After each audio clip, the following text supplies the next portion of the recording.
dipahami bahwa krisis identitas adalah kondisi yang normal dalam perkembangan manusia. Setiap orang melalui fase ini dengan cara dan waktu yang berbeda-beda. Nah, di situ dibilangnya kalau misalnya di fase umur 15 sampai 25 itu ada yang namanya krisis identitas dan itu normal. Nah, Ibu mau tanya, sekarang umur kalian berapa?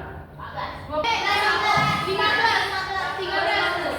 Ada yang 14, saya 14. Oh, ada yang 14, ada yang 15.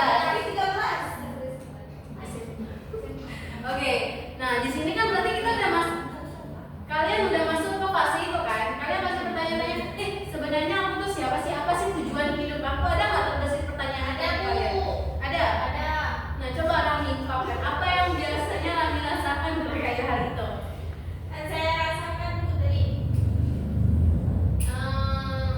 seperti Ibu bilang tadi, saya pernah merasakan kayak apa sih sebenarnya yang saya inginkan ke depannya untuk kehidupan saya, dan sebenarnya kalau dilihat lagi keinginan dan kemampuan saya itu tidak sejalan, Bu. Jadi saya masih belum bisa sepenuhnya memahami diri saya sendiri, Bu. Oke, berarti Rami sempat pikirkan kayak sebenarnya apa sih tujuan saya? Gitu. Saya nggak paham sama diri saya dan saya nggak paham bagian dan peran saya. Nah, itu wajar ya seperti yang dikatakan tadi.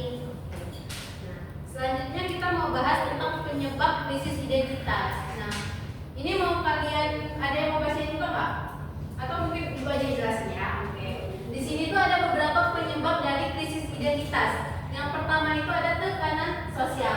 Nah, kenapa tekanan sosial masuk dalam penyebab krisis identitas? Coba ada yang mau jawab?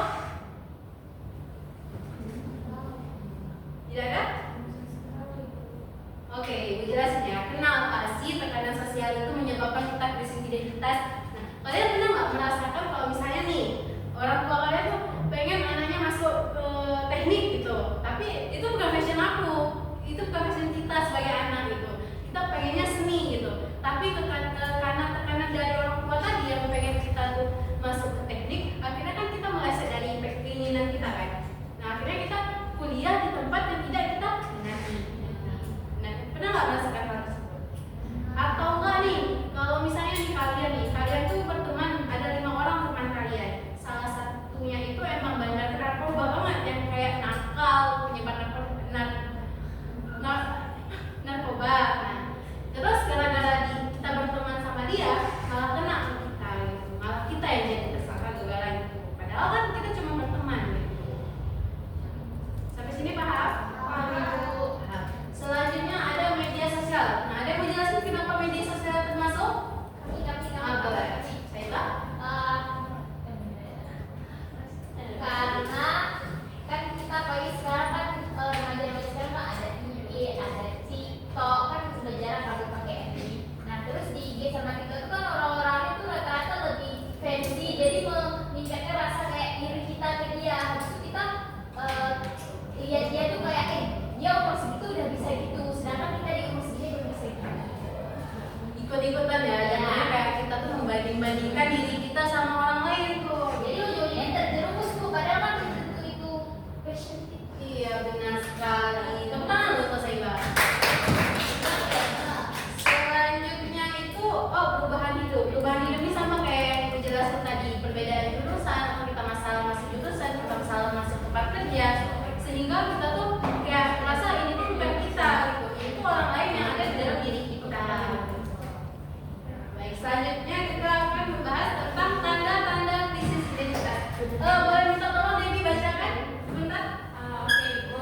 Jadi di situ ada tanda-tanda krisis identitas.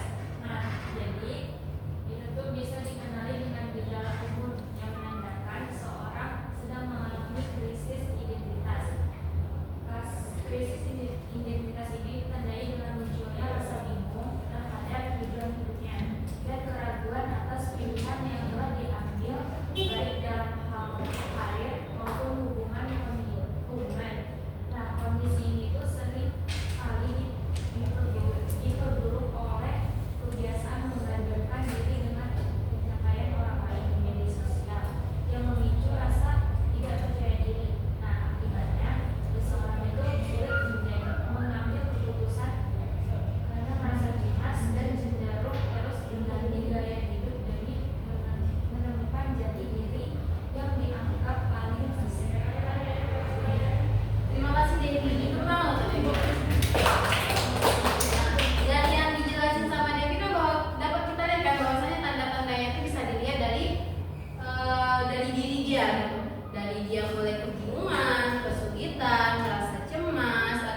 kepribadian, sehingga dia itu kalau misalnya berhubungan tuh kayak di sini bilang ini, di sana bilang itu, di sana lagi bilang sana lagi gitu. Beda-beda pendapatnya nih. Jadi kitanya sebagai temannya mungkin bingung nih ngeliat dia di mana.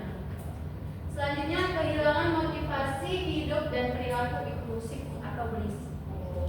Nah ini kalau misalnya udah emang dampaknya paling parah. Kenapa? Mungkin dia bisa kayak ngikut-ngikut ke hal-hal yang berbahaya seperti misalnya kayak bunuh orang atau mungkin kayak misalnya tawuran gitu. Nah itu kan udah sangat-sangat berbahaya kan. Nah baik, selanjutnya nih di sini kita akan mempelajari gimana sih cara kita mengatasi krisis identitas. Nah jadi ibu boleh minta tolong Cinta untuk bacakan. Cara mengatasi krisis identitas yang pertama itu ada kita harus kenali nilai, minat dan kekuatan diri sendiri. Jangan terlalu membandingkan diri dengan orang lain. Yang kedua, cari dukungan dari keluarga, teman atau konselor dan juga coba hal baru untuk menemukan passion. Yang ketiga, ada tetapkan tujuan kecil yang realistis, batasi media sosial dan terima bahwa positif butuh waktu. Baik, terima kasih Cinta. Nah, dari yang kita lihat tadi kalau misalnya cara mengatasinya tuh kan ada 3 tuh, dengan cara mengenali diri, mencari dukungan, sama yang terakhir itu menetapkan tujuan.